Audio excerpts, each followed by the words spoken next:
The relentless alien rain drummed against Jack Nolan's thermal tent, creating a hypnotic rhythm that almost, but not quite, drowned out the strange sounds of the jungle at night. Sitting by his carefully maintained campfire, sheltered by the makeshift awning he'd rigged up, he took another sip of his steaming coffee and checked his tactical data pad. The mission parameters were clear.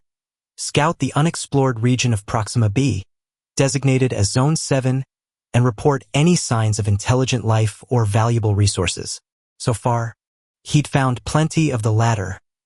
Exotic flora with potential pharmaceutical applications, rare mineral deposits, and even some interesting energy signatures that the eggheads back at base would love to study. But intelligent life? Not a whisper. Just the usual array of alien wildlife that seemed to regard humans as either a curiosity or a potential meal, depending on their size and disposition. Jack ran a hand through his tousled brown hair, feeling the familiar texture of his undercut beneath his fingers. The stubble on his jaw had grown a bit more than he liked during his week-long expedition, but personal grooming wasn't exactly a priority out here in the wilderness. His black tank top clung to his muscular frame, still damp from the earlier trek through the dense undergrowth. A sudden movement in the treeline caught his attention. His hand instinctively moved to the pulse rifle propped against his chair, but he didn't grab it yet. Experience had taught him that most threats announce themselves with more aggression. This was different, more cautious, almost hesitant. "Come on out," he called, his voice carrying easily despite the rain. "I've got coffee if you're friendly, and a whole lot of trouble if you're not." The foliage parted, and Jack's breath caught in his throat. Standing at the edge of his campsite was quite possibly the most striking female form he'd ever encountered, alien or human. Her skin was a soft shade of pink that seemed to glow in the firelight, and her light-colored hair fell in wet strands around a face that was both exotic and eerily beautiful. She wore what appeared to be a form-fitting leather outfit that left little to the imagination, with a plunging neckline and exposed midriff that would have seemed impractical for jungle exploration if she hadn't worn it with such natural grace. She said, her voice carrying a melodic quality that sent shivers down his spine. "I mean no harm. The storm, it's getting worse." As if to emphasize her point, a crash of thunder rolled across the sky, making her jump slightly. Jack lowered his hand from the rifle. "You speak English?" She nodded, taking a tentative step forward. "We've been studying your language since your kind first arrived." "I'm Jack," he replied, gesturing to the fire. "You look like you could use some warming up." She moved closer, her movements carrying an otherworldly elegance despite her obvious discomfort from the cold rain. As she settled near the fire, Jack couldn't help but notice how the firelight played across her features, highlighting alien angles that somehow only enhanced her beauty. "Thank you," she said, extending her delicate hands toward the flames.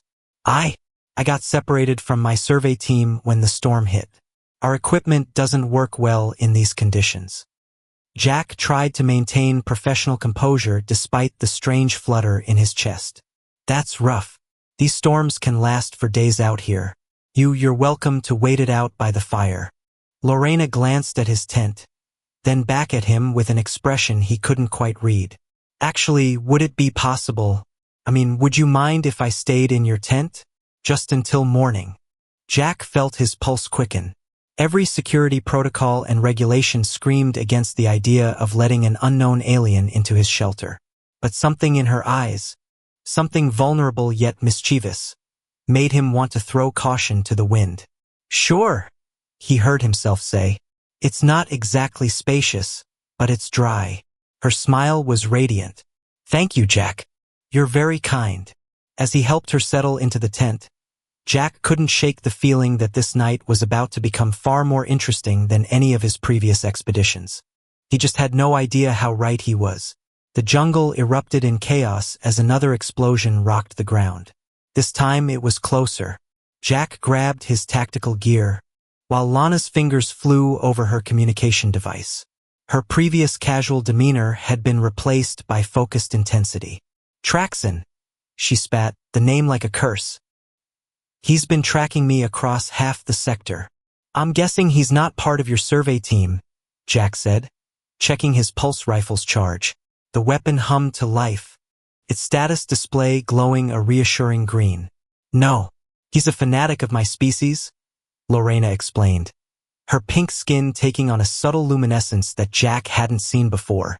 Think of him as a genetic matchmaker with delusions of grandeur and an unhealthy obsession with racial purity.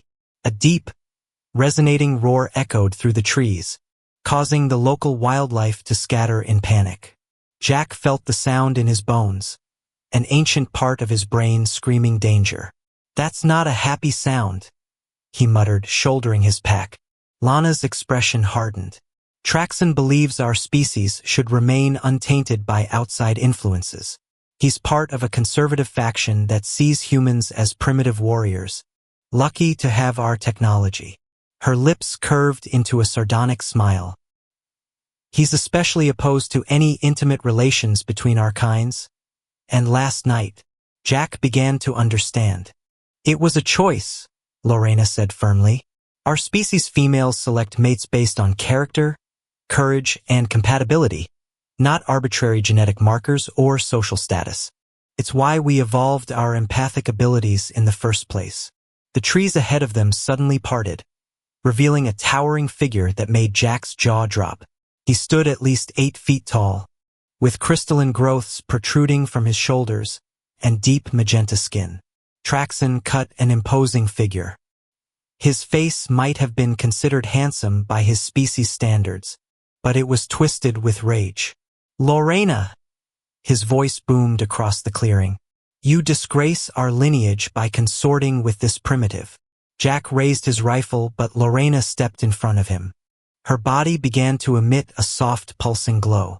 The only disgrace here is your outdated ideology, Traxon. Humans have proven themselves worthy allies 1,000 times over. Allies, Traxon sneered. Perhaps, but mates? You soil yourself with their base desires. Base desires? Lana laughed. The sound was sharp and challenging. While you were studying genetic charts and arranging political marriages, I was studying humanity's true nature. Their passion, their determination, their capacity for growth and adaptation. They possess qualities our people have forgotten in our quest for so-called perfection. Jack watched in amazement as Lana's glow intensified, creating a protective field around them both. He'd never seen anything like it. The energy seemed to respond to her emotions, swirling and pulsing with each word. Their strength isn't in their genetics, she continued, her voice carrying an authority that seemed to make the very air vibrate. It's in their hearts, in their spirits, something you could never understand with your obsession with biological purity. Traxon's response was to raise a crystalline weapon, its design unlike anything in the human arsenal. Then you leave me no choice. I will eliminate this contamination myself. What followed was unlike any combat Jack had ever experienced.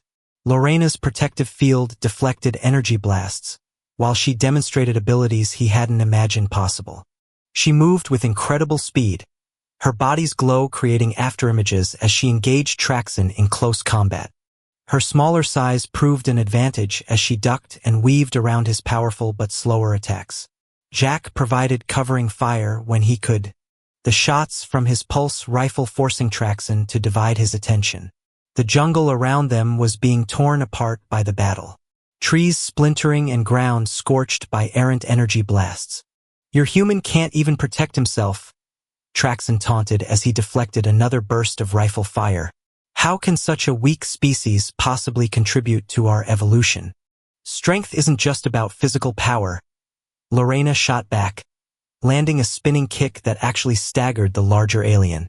Jack showed more courage and compassion in one night than you have demonstrated in your entire life. The fight continued, with Lana and Jack working in surprising synchronization. Their different abilities complemented each other perfectly. Her speed and energy manipulation, his tactical training and precision shooting. Together, they gradually wore down Traxon's defenses. Finally, after a particularly intense exchange, Lana managed to disarm Traxon with a complex series of moves, leaving him sprawled in the mud. Jack kept his rifle trained on the fallen intruder, while Lana stood over him, her glow now a brilliant aurora of power. "You've lost, Traxon," she declared.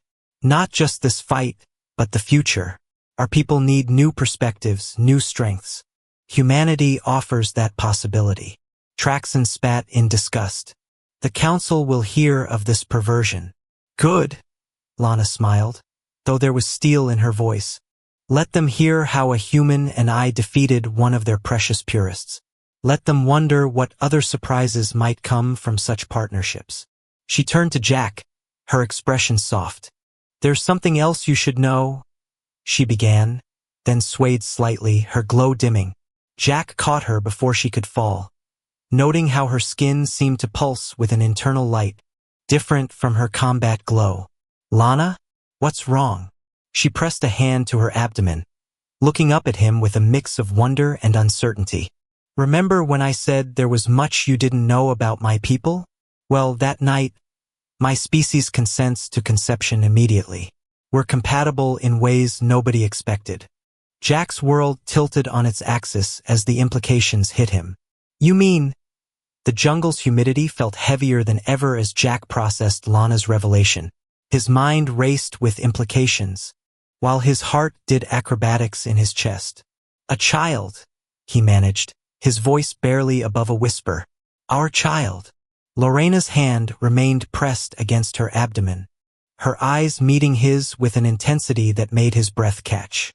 "My people can sense life from the moment it begins. It's extraordinary. The energy patterns are unlike anything in our genetic records." A harsh laugh from Traxon interrupted their moment. "You fool. Do you think I came alone? The Council's enforcers are already here." His words were cut off as distant engines roared overhead. 3 sleek vessels, their hulls gleaming with the same crystalline properties as Traxon's weapon, descended through the canopy. Jack recognized the design from his military briefings: Luminarium interceptors, top-of-the-line combat craft. "We need to move," Jack said, his tactical training kicking in. Lana nodded, her combat glow returning, though noticeably dimmer than before. "The pregnancy affects my energy reserves. I can't maintain full combat capabilities." Jack's mind raced through options as he helped her into the dense undergrowth. "My base camp is too far, but I know something better. There's a series of caves about 2 clicks east, heavily shielded by mineral deposits. They should mask our signatures." They moved swiftly through the jungle, Jack's survival training complementing Lana's natural agility. Behind them, they could hear Traxon barking orders to the newly arrived enforcers. "The child changes everything," Lana said as they navigated a particularly treacherous slope. "Our species has tried to hybridize with others before, but never successfully. The fact that we're compatible, it validates everything the progressives have been arguing. And that's why Traxon and his allies are so afraid," Jack realized. "It proves humans aren't just lucky primitives." An energy blast sizzled past them, vaporizing a tree trunk. Jack returned fire, his pulse rifle shots forcing their pursuers to take cover. Lorena generated a protective field, though Jack could see the effort straining her. "The caves are just ahead," he said, providing covering fire as they reached the rocky outcropping. "But we'll be trapped if we don't." "No, not quite," Lorena interrupted, her eyes scanning the rock face. "These formations, they're perfect for amplifying my people's natural abilities." They ducked into the cave system just as another barrage of fire lit up the entrance. Jack could hear their pursuers coordinating their approach and trying to box them in. "What do you mean, amplifying?" he asked, checking his rifle's charge. The display showed 47%. Not ideal for a prolonged firefight. Lorena pressed her hand against the cave wall, and the crystalline structures within began to resonate with her own energy. "Our abilities evolved alongside similar mineral formations on our home world. In the right conditions, the entire cave system suddenly hummed with power." Lana's energy signature multiplied and reflected off the crystal-laden walls. The effect was disorienting, creating dozens of false readings that would confuse any tracking systems. "Impressive," Jack grinned. But they'll still eventually find us. Then let's give them something else to think about. Liana smiled, her earlier uncertainty replaced by determination. Help me reach that main crystal cluster. I have an idea that might buy us some time to plan our next move. As Jack helped her navigate the uneven cave floor, he found himself marveling at her strength. Here she was, carrying their impossible child, hunted by her own people, yet still fighting with unwavering resolve. You know, he said, supporting her as she reached for a particularly large crystal formation. When I invited you into my tent last night, I definitely wasn't expecting any of this. Her laugh echoed through the cave, a sound of genuine joy despite their situation. Humans always stating the obvious in the most endearing ways. She turned to face him, her free hand caressing his cheek. That's part of why I chose you. You know, your species has this wonderful ability to face the impossible with humor and hope. And I thought it was just my rugged good looks, he quipped, earning another laugh. Their moment was interrupted by Traxon's voice booming from outside. Surrender now, Lorena. The council might show mercy if you terminate this abomination willingly. La's expression hardened as she pressed both hands against the crystal cluster, ready to show them what happens when you corner a pregnant luminarium and her chosen mate. Jack readied his rifle, positioning himself to cover her. Lead the way, beautiful. The crystals began to pulse with energy as Lana channeled her power through them, creating a cascading effect throughout the cave system. The very air seemed to charge with potential as she prepared to demonstrate exactly why her people's females were considered the more dangerous gender. Oh, and Jack, she said, her skin beginning to shine with that pearlescent glow again. About last night, I may have acted casual this morning, but... She met his eyes. I knew exactly what I was doing when I chose you, and I'd choose you again. Before Jack could respond, the cave erupted with light and power, and the real battle for their future began. The cave exploded with prismatic energy as Lana channeled her power through the crystal formations.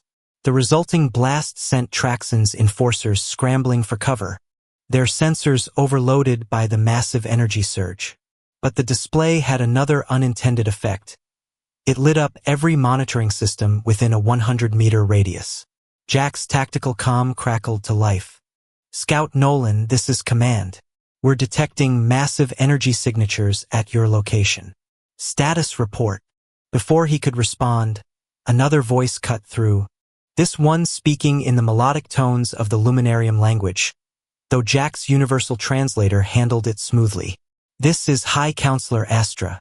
All enforcement units stand down immediately. The cave entrance fell silent. Jack and Lorena exchanged glances as multiple ships became audible overhead, both human and Luminarium designs. Well, Jack said, managing a wry smile, I guess we got their attention. Lorena's hand found his, her skin still glowing with residual energy. The High Counselor is my mother. Jack nearly dropped his rifle. You're what? Did I forget to mention that? Lorena's attempt at innocence was betrayed by the mischievous glint in her eyes. I may have been doing more than just studying humans these past few years. Before Jack could process this new revelation, a familiar voice boomed from outside. Nolan, get your ass out here, son. General Preston, Jack's commanding officer, and quite possibly the most stubborn human alive. Perfect, Lana smiled. He'll match well with my mother. They emerged from the cave to find an unprecedented scene. Human dropships hovered alongside Luminarium vessels, their running lights cutting through the jungle's perpetual mist. General Preston, a barrel-chested man with steel-gray hair, stood facing a tall, elegant Luminarium female whose commanding presence made Traxon look like a cadet on parade rest. Jack Nolan. Preston's voice carried that special tone reserved for soldiers who'd created diplomatic incidents. Care to explain why I'm standing in an alien jungle at 0600 hours, dealing with an interspecies crisis? Sir, He acted with honor and courage, Lena interrupted, stepping forward. And in doing so, he may have just changed the course of both our species' histories. High Counselor Astra's eyes narrowed as she studied her daughter. After a moment, they widened in recognition. "You're carrying a child," she stated. "A hybrid child." The assembled humans and Luminari erupted in shocked murmurs. Traxon, still nursing his wounds from earlier, looked like he might spontaneously combust. "Impossible," he spat. "Our genetics are apparently more compatible than your precious studies suggested." Lana cut him off. "The child's energy signature is stable and strong. It seems humans aren't quite as primitive as some would believe." General Preston pinched the bridge of his nose. "Nolan, when I sent you on a scouting mission, this wasn't exactly what I had in mind." "To be fair, sir," Jack replied, unable to completely suppress his grin. "She did just need to warm up a little." A few human soldiers failed to contain their snickers, while several younger Luminari actually smiled. Even High Counselor Astra's severe expression softened slightly. "Mother," Lorena addressed the High Counselor directly, "you've always taught me that our species must evolve or stagnate, that we must find new paths forward. Well," she squeezed Jack's hand, "I found one. By seducing a human scout. By recognizing strength of character over arbitrary genetic markers." Lana shot back. "Humans have proven themselves time and again. Their adaptability, their resilience, their capacity for growth. They've achieved in centuries what took us millennia." "She's not wrong," General Preston mused, surprising everyone. "Hell, in the 5 years since first contact, humanity's understanding of energy manipulation has advanced by decades, thanks to cooperation with the Luminari." High Counselor Astra studied the unlikely couple before her, her expression unreadable. "And you, human, what are your intentions toward my daughter and this unprecedented child?" Jack stood straighter, meeting her gaze.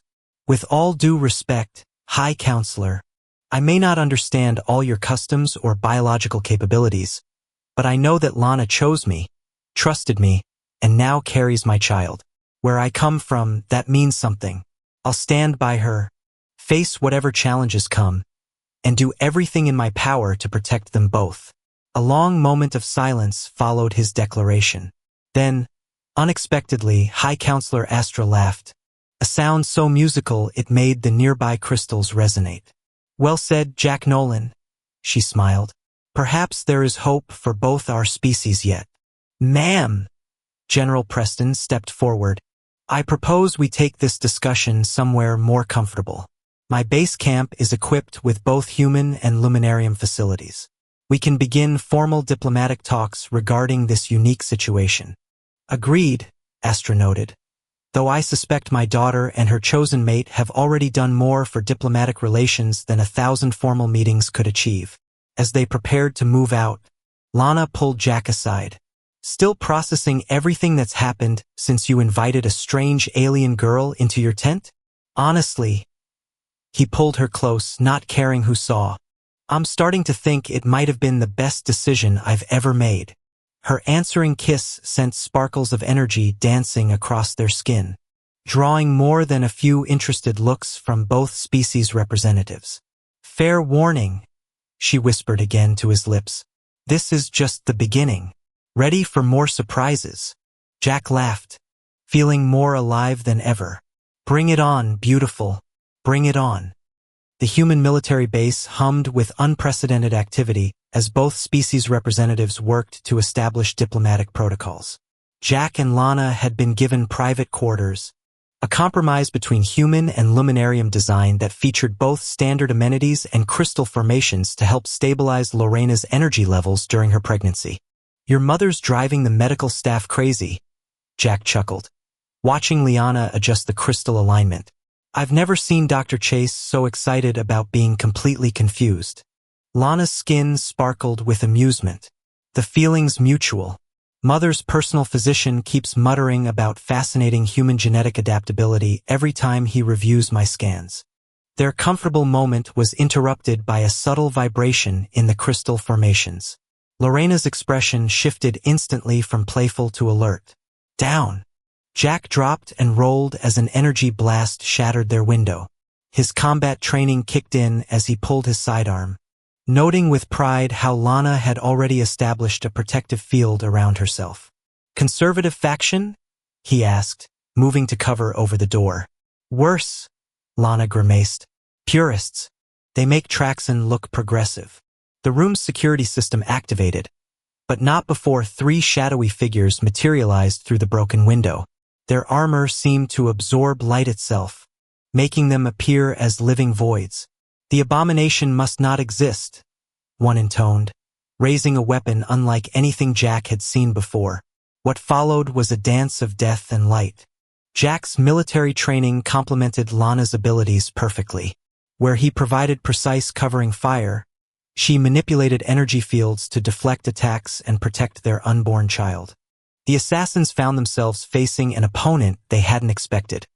A perfectly synchronized human luminarium combat team. "Your species' weakness," one assassin spat at Lorena while dodging Jack's shots, "is your female's ridiculous attraction to strength of character over genetic purity." "That's not weakness," Lorena countered, using her energy manipulation to throw the attacker against a wall. "It's wisdom. We seek partners who complement us, who make us stronger, not just genetic matches in a database." Jack managed to disable one assassin's armor with a well-placed shot, revealing a crystalline being beneath. "Honey, is this really the time for a philosophy debate?" "Actually," Lorena grinned, her energy field pulsing stronger. "It's perfect timing. Watch this." She channeled power through the room's crystal formations in a way she hadn't seen before. The energy seemed to resonate with something inside her, or rather, someone. The remaining assassins froze as a new energy signature filled the room. It emanated from Lorena's abdomen, their child's first detectable power manifestation. "Impossible," the lead assassin breathed. "The energy pattern. It's a perfect harmony between both species." "Stand down." General Preston's voice boomed as human and luminary security forces breached the room. "Next person who moves gets to test whether their fancy armor can stop a good old-fashioned human tungsten round."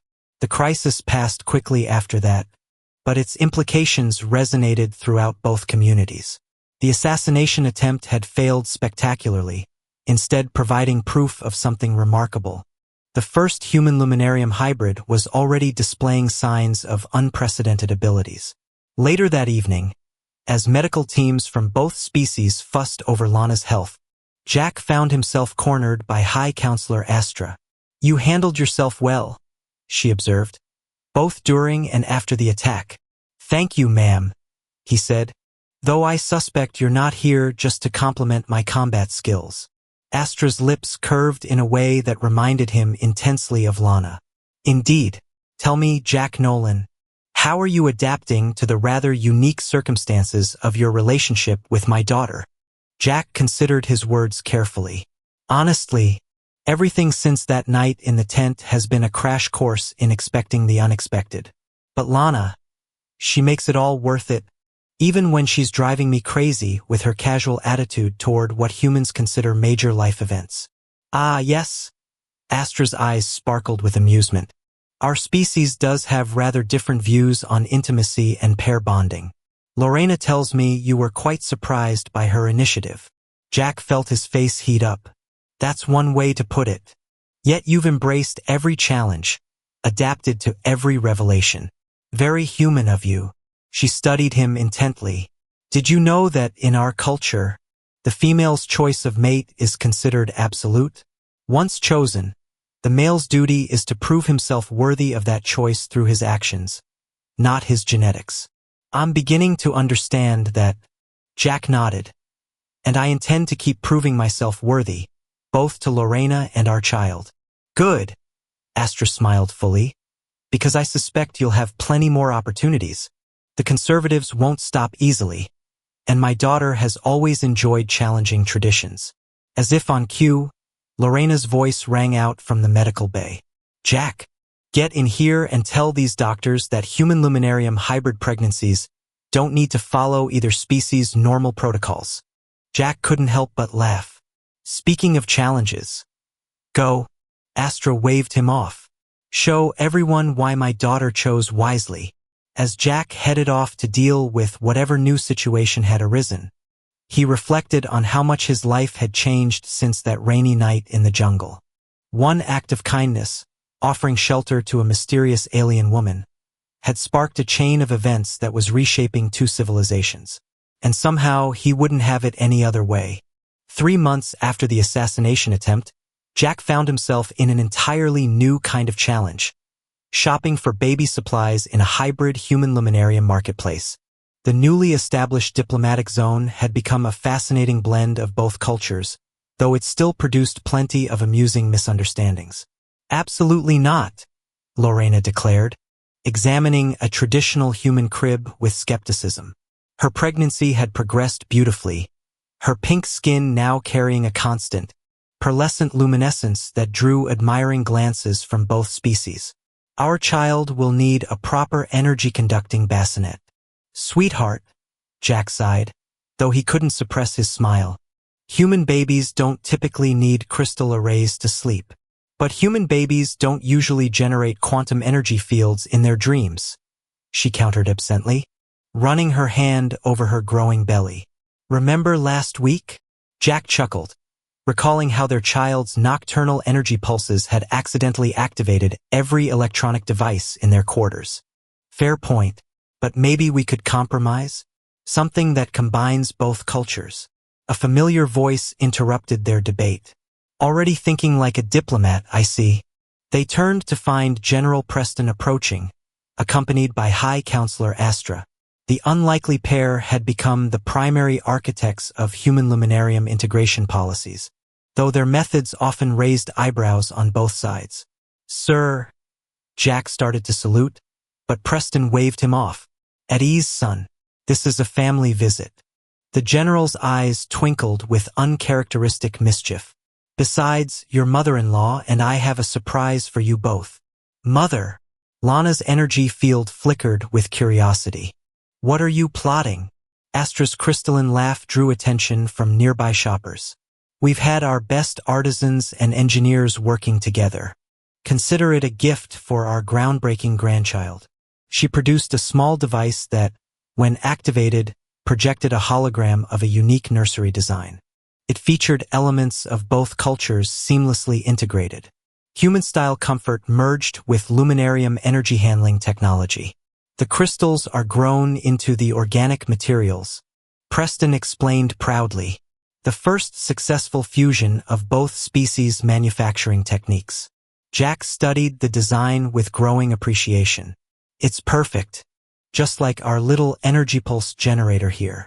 Lorena elbowed him playfully, causing small sparks to dance between them. Their child's energy field had made their natural attraction even more interesting, often creating unexpected light shows when they touched. Speaking of energy, Astra's expression turned more serious. How are you handling the increased power fluctuations, daughter? Better now that Jack's learned to channel some of it. Lana smiled at her mate's embarrassed expression. Turns out, humans have more latent energy manipulation potential than anyone suspected, especially when properly motivated. Preston raised an eyebrow at Jack, who quickly found the marketplace ceiling fascinating. The general's booming laugh suggested he'd heard some reports about the couple's energy experiments. That reminds me, Preston said after composing himself. The joint medical team wants to see you both. Something about unprecedented developments in human adaptive capabilities. Again. Jack groaned. I swear. Dr. Chase gets more excited about my evolutionary acceleration than our actual child. Can you blame them? Lana's eyes sparkled with that mischievous glint he'd first seen in the tent. You're the first human to develop energy manipulation abilities through, intimate contact with a luminarium. The scientific implications are fascinating. And the personal implications weren't bad either, Jack whispered in her ear, causing her skin to pulse with light. Children, Astra interrupted, though her amusement was clear. Perhaps we should focus on the shopping, unless you'd prefer I share some traditional luminarium child-rearing practices with the general public? Mother. Lorena's glow turned distinctly pink. You wouldn't try me, daughter. I haven't forgotten how you used to short-circuit your nursery crystals for attention. The shopping expedition continued with much laughter and cultural exchange, though Jack noticed both Preston and Astra maintained subtle security awareness. The assassination attempt might have failed, but the conservative factions hadn't given up entirely. Later that evening, in their quarters, Jack held Lana as they watched the sunset through their crystal-reinforced windows. Her energy field harmonized with his developing abilities, creating a peaceful cocoon of light around them. "Having second thoughts?" she asked softly. "About any of this?" Jack considered the question seriously. His life had transformed completely since that rainy night in the jungle. He'd become the first human to develop energy manipulation abilities, found himself at the center of interspecies diplomacy, and was about to become father to a child that could potentially reshape both civilizations. "Only one," he finally answered, pulling her closer. "Oh, I should have built that campfire sooner." Lana's laugh filled their quarters with dancing lights as their child's energy field pulsed in apparent agreement. Outside their window, the first stars appeared in the alien sky, promising new adventures for their unprecedented family. "You know, Lorena," Jack mused, tracing patterns of light on her chest, "most humans would have run screaming from half the things I've dragged you into. Most humans haven't had the privilege of being chosen by a beautiful alien woman," Jack replied. "A woman who literally glows with happiness." "Flatterer." She kissed him, sending sparks of energy cascading around them. "Though I suppose that's part of why I chose you. Humans have this remarkable capacity for adapting to the impossible with grace and humor." "Speaking of impossible," Jack grinned, "want to tell me why you really came to my tent that night?" "The full story this time." Lorena's expression turned thoughtful. "Would you believe me if I said I had a feeling that something in your energy signature called to me, even before I saw you? After everything we've been through, I'll believe anything you tell me." "Good," she smiled mysteriously. "Because there's something else you should know about luminary and pregnancies?" "What do you mean?" "Synchronized birth energy." Jack stared at Lana, trying to process her latest revelation. The medical bay's crystal formations pulsed softly with their child's increasingly strong energy signature. "When luminary children are born," Lorena explained, her pearlescent glow intensifying with excitement, "they create a quantum resonance field that bonds with both parents. It's how we form our deepest family connections." She squeezed his hand. "But with you being human and already developing energy manipulation abilities, the effect could be unprecedented." "Dr. Chase," she finished, practically bouncing with scientific enthusiasm, "we're detecting quantum entanglement patterns we've never seen before." High Counselor Astra, who had been quietly observing, stepped forward. "It's more than that. The ancient texts speak of a time when our species could form deeper connections, share abilities across bloodlines, abilities we've lost over millennia, focusing on genetic purity. And you think our son might restore that?" Jack asked, protective instincts flaring. "Not alone," General Preston spoke up from his position near the door, "but as a symbol of what's possible when we stop focusing on differences and start exploring potential." "Hell yes," Lana suddenly gasped, her energy field flaring brilliantly. "It's time." What followed was unlike anything in either species' medical records. As Lorena's labor progressed, her energy field began synchronizing with Jack's developing abilities in new ways. The medical bay's crystal arrays amplified the effect, creating cascading patterns of light that drew amazed observers from both communities. "The child's energy signature is stabilizing," the luminary physician announced, his professional detachment cracking with excitement. "It's perfectly balanced between both species patterns." Jack held Lana's hand, marveling at how their energy fields had become almost indistinguishable. He could feel their son's presence growing stronger, a brilliant nexus of human determination and luminarian power. "Remember that night in the tent?" Lorena whispered between contractions, her skin shimmering with exertion. "When I chose you? Kind of hard to forget." He smiled, wiping her brow. Though you could have mentioned you were basically a princess. Her laugh turned into another gasp as a surge of energy pulsed through them both. I knew you were special. Your energy signature. It called to me through the rain, like it was waiting. Less talking, more pushing. Dr. Chase interrupted. Though her eyes were fixed on the incredible readings her instruments were detecting. The moment their son entered the world, every crystal in the medical bay, and reportedly across the entire diplomatic zone, lit up with unprecedented brilliance. The baby boy's first cry carried harmonic frequencies that resonated with both human and luminarium energy patterns. He's perfect, Lana breathed, cradling their child. The boy's skin had a subtle iridescence, his human features softened by a gentle luminarium glow.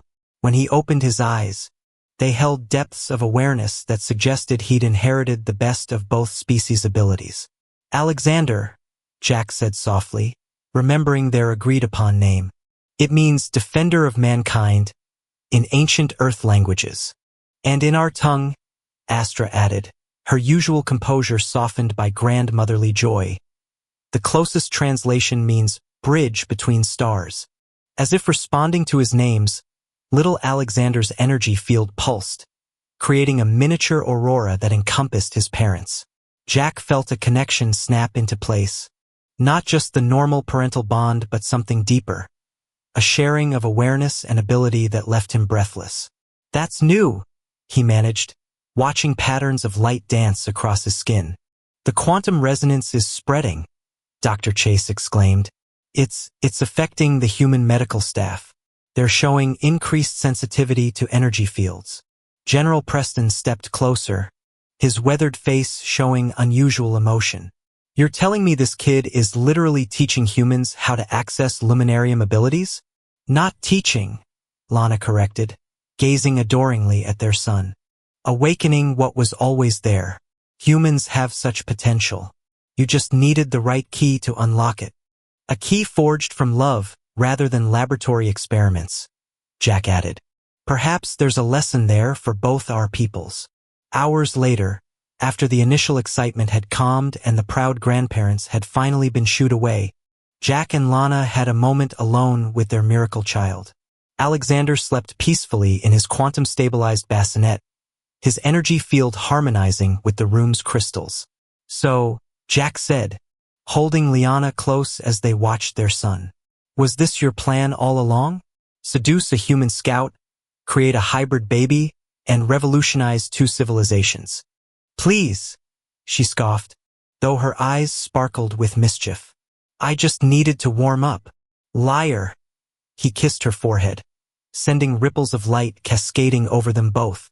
You knew exactly what you were doing that night. Maybe, she admitted, or maybe the universe knew what it was doing, bringing us together. Either way. She turned in his arms, her expression serious despite her glow. I choose you again. In any reality, any timeline, even knowing all the chaos that would follow. Especially knowing that. Her smile turned sultry. Besides, I seem to recall you rather enjoyed some of that chaos. Their son's energy field pulsed with what felt suspiciously like amusement, reminding them they weren't quite alone anymore. You know, Jack mused. When I built that campfire in the jungle, I thought I was just following standard survival protocols. Never imagined it would lead to all this. That's humanity's greatest strength, Lana said softly.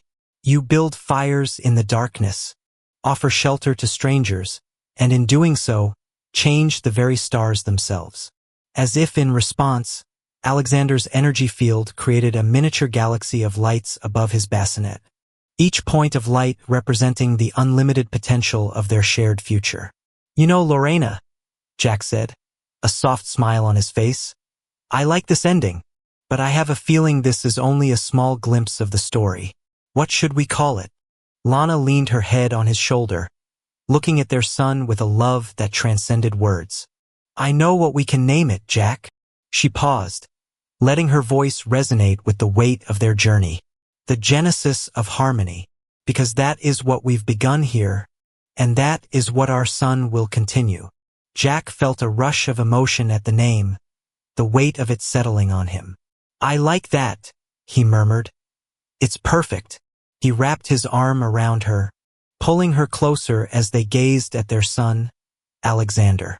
The peaceful scene, surrounded by the soft hum of the crystals and the quiet breathing of their child, was a testament to the unlikely journey they had embarked on. From a rainy night in a jungle to a revolution of two worlds, their story had only just begun.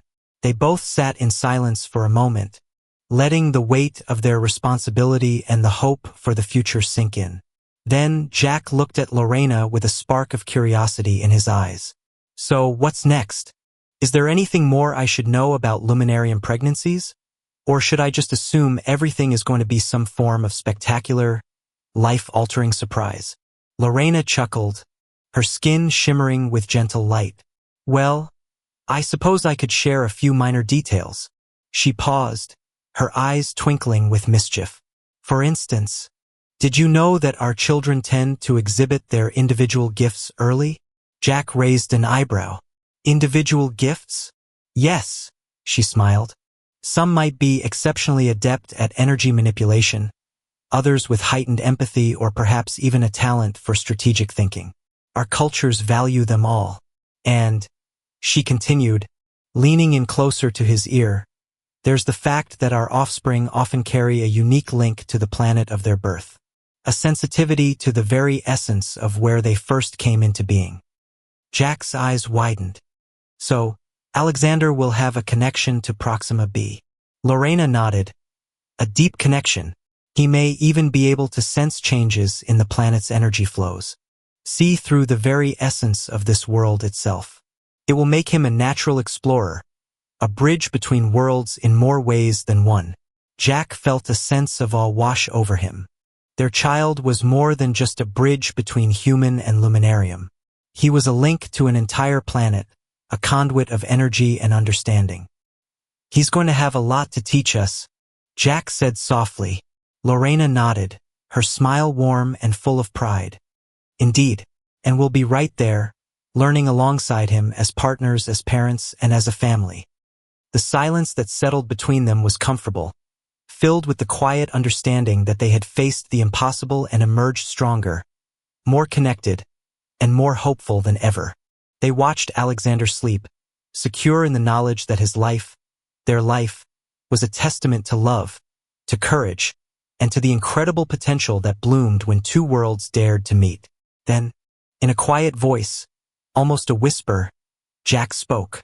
"You know," he said, "I have a feeling we haven't seen the last of Traxon." Lorena's eyes darkened slightly, her pearly glow flickering with a subtle edge. "You are likely right," she said, a note of resolve in her voice. "His kind will not surrender their outdated ideology easily. They will continue to see us as a threat, but they will also fear what we represent. What we have shown is possible. They will try to stop us, but they will fail." Jack's arm tightened around her, a silent promise of protection. "We'll face it together, like always. No matter what comes, we'll be ready." Lorena leaned in to kiss him, her lips leaving a tingle on his skin. Together, Jack. Always together. And as their lips met, they knew that their story, the genesis of harmony, was indeed only just beginning, a tale of love, unity, and boundless potential that was destined to unfold across worlds and beyond.